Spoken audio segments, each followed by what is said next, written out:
ओम अथ श्री बिल्वाष्टकम। बिल्वाष्टकम स्तोत्र भगवान श्री शिव को समर्पित एक प्रसिद्ध स्तोत्र है, जिसकी रचना आदि गुरु श्री शंकराचार्य जी ने की थी। इस स्तोत्र के प्रत्येक श्लोक के माध्यम से आदि गुरु श्री शंकराचार्य जी ने शिव पूजन के दौरान बिल्वपत्र अर्थात बेलपत्र की महिमा और महत्व को बताया है। आदि गुरु शंकराचार्य जी कृत इस बिल्वाष्टक स्तोत्र का पाठ करते हुए देवों के देव महादेव को समर्पित किया गया एक बिल्वपत्र भी हजारों यज्ञों और दानों के समान फलदायी माना गया है। इस प्रकार शिव जी को चढ़ाया गया एक बेलपत्र भी समस्त पापों का नाश कर देता है और भक्त भगवान श्री शिव जी की विशेष कृपा को प्राप्त करते हैं और उनका जीवन धन्य हो जाता है। तो आइए इस पावन स्तोत्र को श्रवण करते हैं। अथ श्री बिल्वाष्टकम।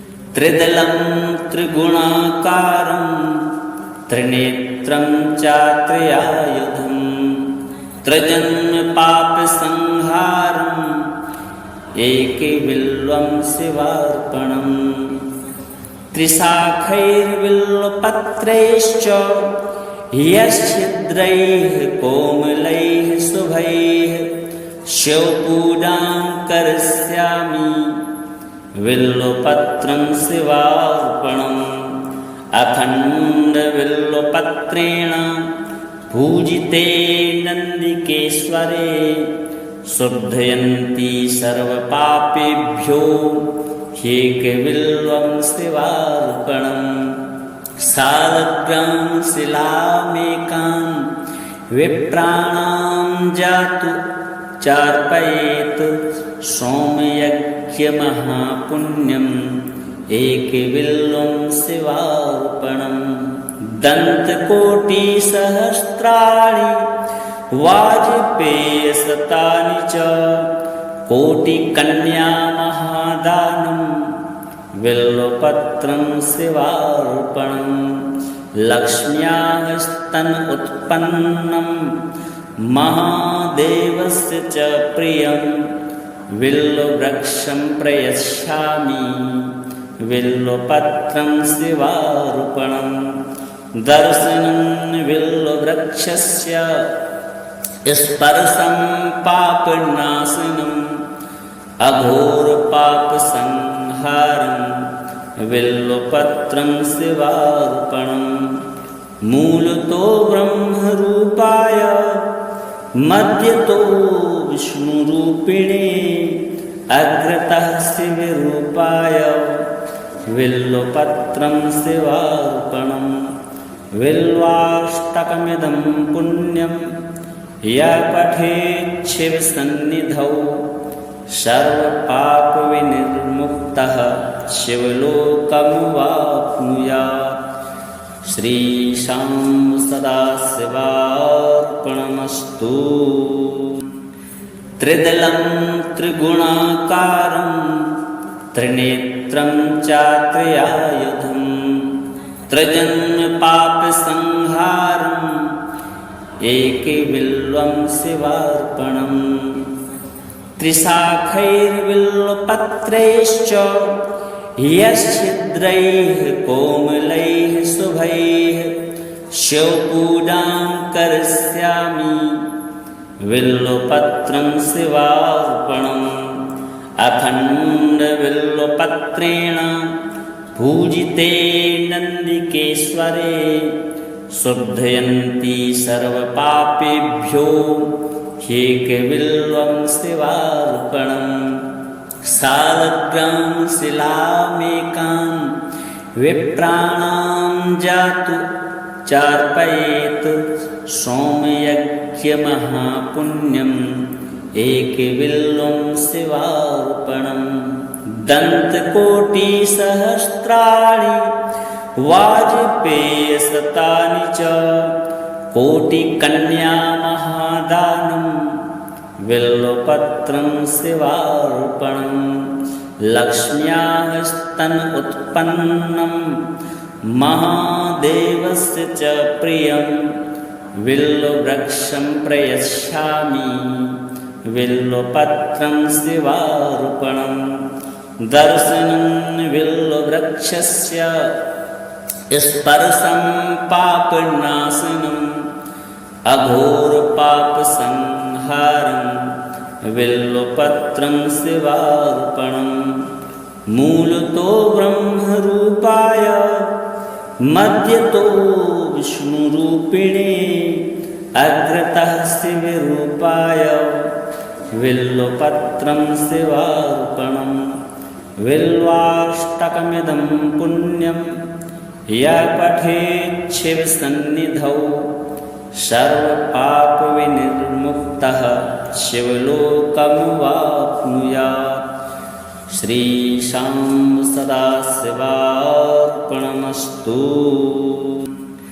त्रिदलं त्रिगुणाकारं त्रिनेत्रं चात्रयायुधं त्रिजन्मपापसंहारम् एकबिल्वं शिवार्पणम् त्रिशाखैर्बिल्वपत्रैश्च यच्छिद्रैः कोमलैः शुभैः शिवपूजां करिष्यामि बिल्वपत्रं शिवार्पणम् अखण्डबिल्वपत्रेण पूजिते नन्दिकेश्वरे शुद्धयन्ति सर्वपापेभ्यो ह्येकबिल्वं शिवार्पणम् सालग्रां शिलामेकां विप्राणां जातु चार्पयेत् सोमयज्ञमहापुण्यम् एकबिल्वं शिवार्पणम् दन्तकोटिसहस्राणि वाजपेयशतानि च कोटिकन्यामहादानं बिल्वपत्रं शिवार्पणं लक्ष्म्याः स्तन उत्पन्नं महादेवस्य च प्रियं बिल्ववृक्षं प्रयच्छामि बिल्वपत्रं शिवार्पणं दर्शनं बिल्ववृक्षस्य स्पर्शं पापनाशनम् अघोरपापसंहारं बिल्वपत्रं शिवार्पणं मूलतो ब्रह्मरूपाय मध्यतो विष्णुरूपिणे अग्रतः शिवरूपाय बिल्वपत्रं शिवार्पणं बिल्वाष्टकमिदं पुण्यं यः पठेत् शिवसन्निधौ सर्वपापविनिर्मुक्तः शिवलोकमवाप्नुयात्।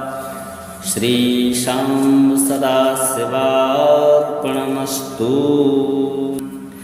त्रिदलं त्रिगुणाकारं त्रिनेत्रं चात्रयायुधं त्रिजन्मपापसंहारम् एकबिल्वं शिवार्पणम् त्रिशाखैर्बिल्वपत्रैश्च यच्छिद्रैः कोमलैः शुभैः शिवपूजां करिष्यामि बिल्वपत्रं शिवार्पणम् अखण्डबिल्वपत्रेण पूजिते नन्दिकेश्वरे शुद्धयन्ति सर्वपापेभ्यो ह्येकबिल्वं शिवार्पणम् सालग्रां शिलामेकां विप्राणां जातु चार्पयेत् सोमयज्ञमहापुण्यम् एकबिल्वं शिवार्पणम् दन्तकोटिसहस्राणि वाजपेयशतानि च कोटिकन्यामहादानं बिल्वपत्रं शिवार्पणं लक्ष्म्याः स्तन उत्पन्नं महादेवस्य च प्रियं बिल्ववृक्षं प्रयच्छामि बिल्वपत्रं शिवार्पणं दर्शनं बिल्ववृक्षस्य स्पर्शं पापनाशनम् अघोरपापसंहारं बिल्वपत्रं शिवार्पणं मूलतो ब्रह्मरूपाय मध्यतो विष्णुरूपिणे अग्रतः शिवरूपाय बिल्वपत्रं शिवार्पणं बिल्वाष्टकमिदं पुण्यं यः पठेत् शिवसन्निधौ सर्वपापविनिर्मुक्तः शिवलोकमवाप्नुयात्। श्रीशां सदाशिवार्पणमस्तु। त्रिदलं त्रिगुणाकारं त्रिनेत्रं चात्रयायुधं त्रिजन्मपापसंहारम् एकबिल्वं शिवार्पणम् त्रिशाखैर्बिल्वपत्रैश्च यच्छिद्रैः कोमलैः शुभैः शिवपूजां करिष्यामि बिल्वपत्रं शिवार्पणम् अखण्डबिल्वपत्रेण पूजिते नन्दिकेश्वरे शुद्धयन्ति सर्वपापेभ्यो ह्येकबिल्वं शिवार्पणम् सालग्रां शिलामेकां विप्राणां जातु चार्पयेत् सोमयज्ञमहापुण्यम् एकबिल्वं शिवार्पणम् दन्तकोटिसहस्राणि वाजपेयशतानि च कोटिकन्यामहादानं बिल्वपत्रं शिवार्पणं लक्ष्म्याः स्तन उत्पन्नं महादेवस्य च प्रियं बिल्ववृक्षं प्रयच्छामि बिल्वपत्रं शिवार्पणं दर्शनं बिल्ववृक्षस्य स्पर्शं पापनाशनम् अघोरपापसंहारं बिल्वपत्रं शिवार्पणं मूलतो ब्रह्मरूपाय मध्यतो विष्णुरूपिणे अग्रतः शिवरूपाय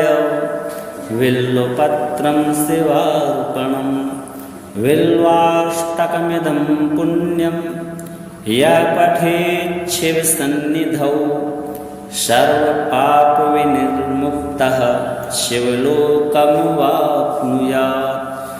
श्रीशां सदाशिवार्पणमस्तु।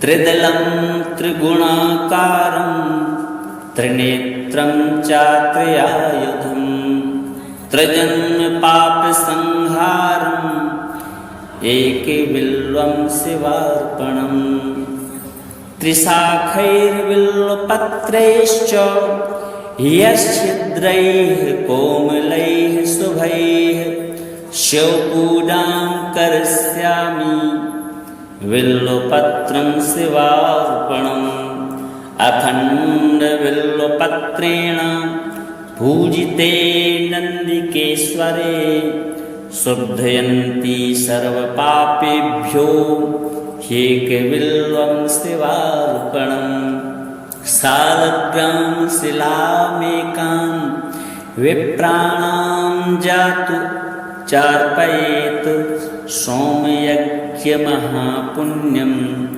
एकबिल्वं शिवार्पणम् दन्तकोटिसहस्राणि वाजपेयशतानि च कोटिकन्यामहादानं बिल्वपत्रं शिवार्पणं लक्ष्म्याः स्तन उत्पन्नं महादेवस्य च प्रियं बिल्ववृक्षं प्रयच्छामि बिल्वपत्रं शिवार्पणं दर्शनं बिल्ववृक्षस्य स्पर्शं पापनाशनम् अघोरपापसंहारं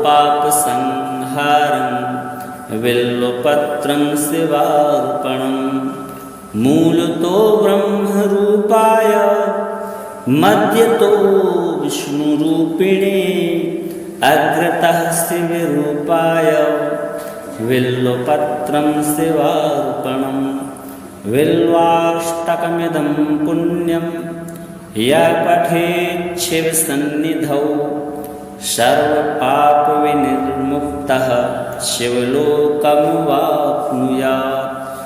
श्रीशां सदाशिवार्पणमस्तु। त्रिदलं त्रिगुणाकारं त्रिनेत्रं चात्रयायुधं त्रिजन्मपापसंहारम् एकबिल्वं शिवार्पणम् त्रिशाखैर्बिल्वपत्रैश्च यच्छिद्रैः कोमलैः शुभैः शिवपूजां करिष्यामि बिल्वपत्रं शिवार्पणम् अखण्डबिल्वपत्रेण पूजिते नन्दिकेश्वरे शुद्धयन्ति सर्वपापेभ्यो ह्येकबिल्वं शिवार्पणम् सालग्रां शिलामेकां विप्राणां जातु चार्पयेत् सोमयज्ञमहापुण्यम् एकबिल्वं शिवार्पणम् दन्तकोटिसहस्राणि वाजपेयशतानि च कोटिकन्यामहादानं बिल्वपत्रं शिवार्पणम् लक्ष्म्याः स्तन उत्पन्नं महादेवस्य च प्रियं बिल्ववृक्षं प्रयच्छामि बिल्वपत्रं शिवार्पणम् दर्शनं बिल्ववृक्षस्य स्पर्शं पापनाशनम् अघोरपापसंहारं बिल्वपत्रं शिवार्पणम् मूलतो ब्रह्मरूपाय मध्यतो विष्णुरूपिणे अग्रतः शिवरूपाय बिल्वपत्रं शिवार्पणम् बिल्वाष्टकमिदं पुण्यं यः पठेत् शिवसन्निधौ सर्वपापविनिर्मुक्तः शिवलोकमवाप्नुयात्। श्रीशां सदाशिवार्पणमस्तु। त्रिदलं त्रिगुणाकारं त्रिनेत्रं चात्रयायुधं त्रिजन्मपापसंहारम् एकबिल्वं शिवार्पणम् त्रिशाखैर्बिल्वपत्रैश्च यच्छिद्रैः कोमलैः शुभैः शिवपूजां करिष्यामि बिल्वपत्रं शिवार्पणम् अखण्डबिल्वपत्रेण पूजिते नन्दिकेश्वरे शुद्धयन्ति सर्वपापेभ्यो ह्येकबिल्वं शिवार्पणम् सालग्रां शिलामेकां विप्राणां जातु चार्पयेत् सोमयज्ञमहापुण्यम् एकबिल्वं शिवार्पणम् दन्तकोटिसहस्राणि वाजपेयशतानि च कोटिकन्यामहादानं बिल्वपत्रं शिवार्पणम् लक्ष्म्याः स्तन उत्पन्नं महादेवस्य च प्रियं बिल्ववृक्षं प्रयच्छामि बिल्वपत्रं शिवार्पणम् दर्शनं बिल्ववृक्षस्य स्पर्शं पापनाशनम् अघोरपापसंहारं संहारं बिल्वपत्रं शिवार्पणं मूलतो ब्रह्मरूपाय मध्यतो विष्णुरूपिणे अग्रतः शिवरूपाय बिल्वपत्रं शिवार्पणं बिल्वाष्टकमिदं पुण्यं यः पठेत् शिवसन्निधौ सर्वपापविनिर्मुक्तः शिवलोकमवाप्नुयात्। श्रीशां सदाशिवार्पणमस्तु।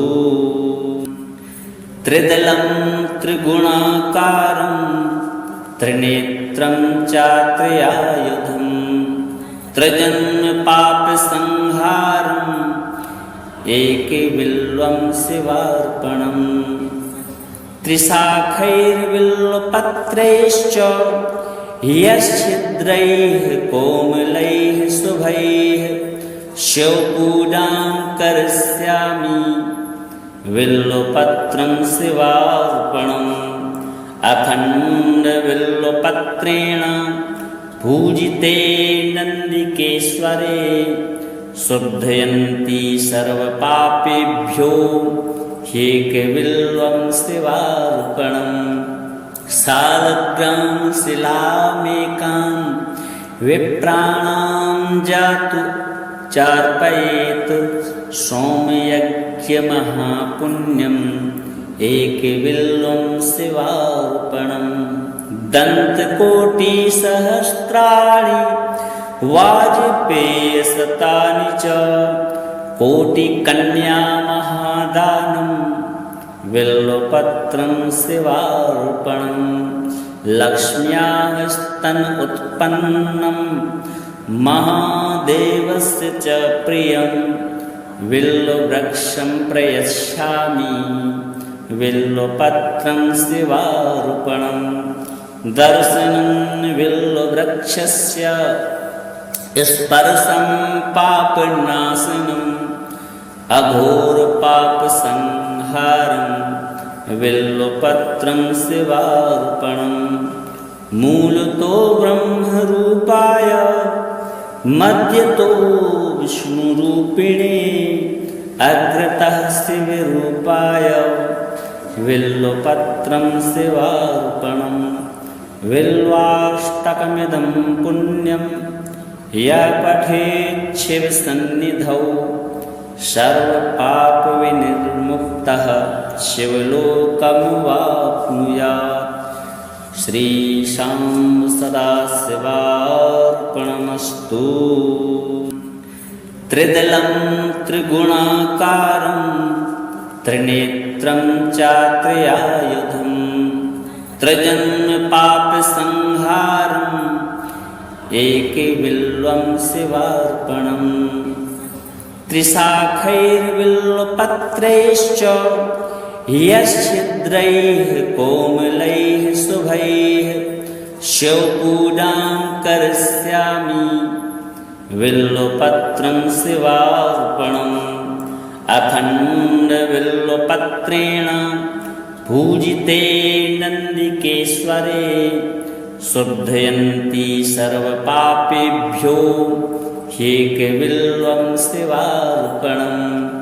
सालग्रां शिलामेकां विप्राणां जातु चार्पयेत् सोमयज्ञमहापुण्यम् एकबिल्वं शिवार्पणम्। दन्तकोटिसहस्राणि वाजपेयशतानि च कोटिकन्यामहादानं बिल्वपत्रं शिवार्पणं।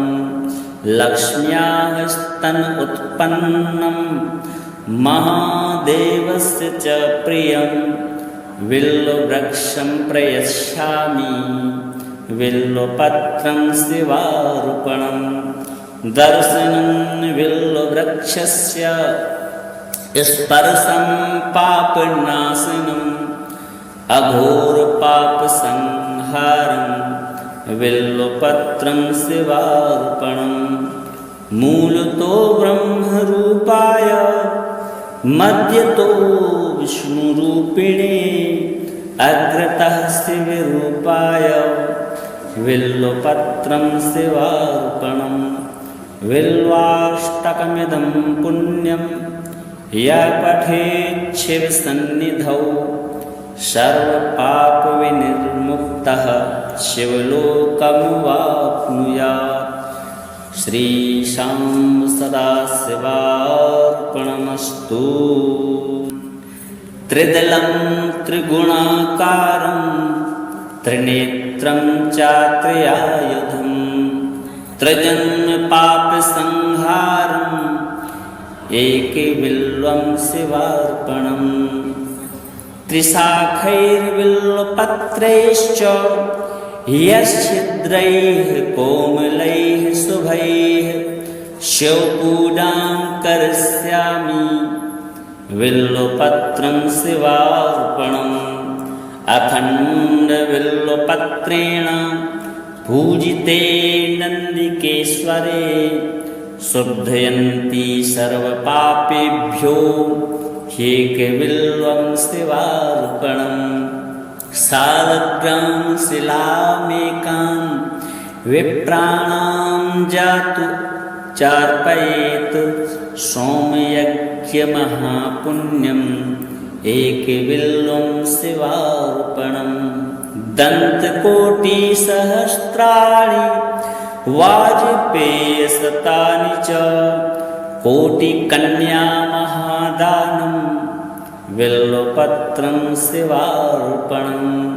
लक्ष्म्याः स्तन उत्पन्नं महादेवस्य च प्रियं बिल्ववृक्षं प्रयच्छामि बिल्वपत्रं शिवार्पणम्। दर्शनं बिल्ववृक्षस्य स्पर्शं पापनाशनम् अघोरपापसंहारं बिल्वपत्रं शिवार्पणम्। मूलतो ब्रह्मरूपाय मध्यतो विष्णुरूपिणे अग्रतः शिवरूपाय बिल्वपत्रं शिवार्पणम्। बिल्वाष्टकमिदं पुण्यं यः पठेत् शिवसन्निधौ सर्वपापविनिर्मुक्तः शिवलोकमवाप्नुयात्। श्रीशां सदाशिवार्पणमस्तु। त्रिदलं त्रिगुणाकारं त्रिनेत्रं चात्र्यायुधं त्रिजन्मपापसंहारम् एकबिल्वं शिवार्पणम्। त्रिशाखैर्बिल्वपत्रैश्च यच्छिद्रैः कोमलैः शुभैः शिवपूजां करिष्यामि बिल्वपत्रं शिवार्पणम्। अखण्डबिल्वपत्रेण पूजिते नन्दिकेश्वरे शुद्धयन्ति सर्वपापेभ्यो ह्येकबिल्वं शिवार्पणम्।